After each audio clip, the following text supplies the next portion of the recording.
Good afternoon, class, and thank you for joining me on this brief video tutorial on how to complete your outline for Northampton's communication class, CMTH 102-39.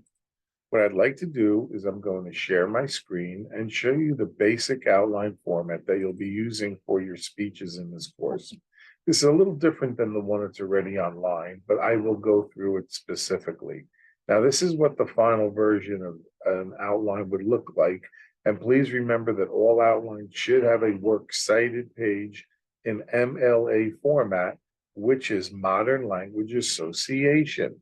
That measures credibility. This is the final product that I'm going to come back to shortly. So let's take a look at a template to get you started. So this is the template that will be emailed and posted for week 7. First thing we want to make sure we do is we put our name on the outline. The second thing we want to make sure is that we have our topic clear and the type of speech. Now, here it says 4 to 6 minutes, but please check your requirements of how long the speech should be. But for this particular discussion, this is where the actual time is in terms of what's required. Then you want to have a purpose, which begins with the preposition to and is one sentence. Very simple. The core statement is 5 to 6 detailed sentences that include your call to action, and it is always written last. The reason that we write the core statement last is because what we want to do is to make sure that our body points reflect what the core statement is. If you write the core statement first, what will happen is that if you change the body points, it will not be parallel. So in our introduction, this is where your speech begins. You do not read anything or discuss anything at the top. You start your speech at Roman numeral 1.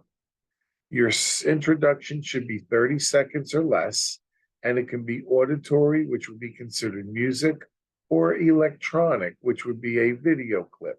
But do not say your name and what you will tell us about.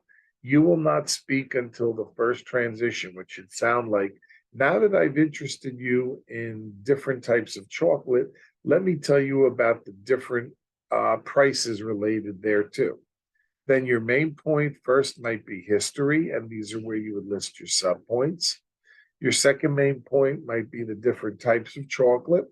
And then the third main point might be where we can find these different brands. Then in the transition, which would be the second transition, this is where you would summarize or get the audience engaged by summarizing the 3 or the 4 main points. Let me be clear. Now, this is only a template, and I listed 3 main points, but with the time amount involved with the speech, it may be a little bit longer. And then in the conclusion, we always want to have what we call a call to action. What do you want the audience to do at the end of the speech? Once again, what do you want the audience to do at the end of the speech? That is very important. Just don't end the speech by saying thank you. You want to make sure you have a clear, direct call to action and we can do something. That is called the takeaway message. So this is the sample template that you will all be emailed. I'm just going to save this and close it. And I am now going to go back to the version that we spoke about. And that is this document. So this speech here was about how to get a good night's speech. It was an informative speech, and their time was 3 to 4 minutes.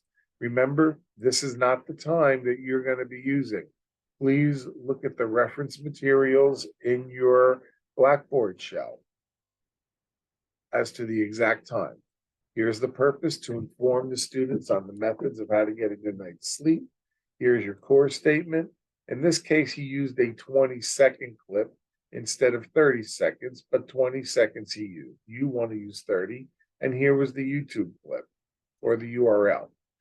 Then you see the transition. Now that I've given you tips on how many hours to sleep a day, let me introduce you to more in-depth ways to improve your sleeping. And then you have your body points. Now, for the sake of this discussion, here are the main body points, but I took out the sub points just to make it simpler. Okay, so once again, you have main point one, main point two, main point three, but you do need to have sub points. You do need to have sub points like A, B, and C, and so forth and so on. This is only a template to show you. Then what you would do is summarize in the second transition. In this case, the student asked a question, how many hours you would sleep, but since we are virtual, what you want to do is summarize your three main points. And then the call to action to inform the class to make a schedule, plan how many hours they sleep, and then the takeaway message is the actual schedule. So this is how you would complete a simple outline for your first speech and the second speech thereafter. Once again, any questions you might have, I am available via email or phone or text. And I look forward to your speeches in the upcoming week.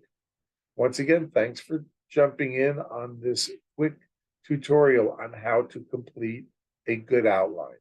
If before you want me to take a look at it and give some constructive feedback, I am open to that as well. Have a great afternoon.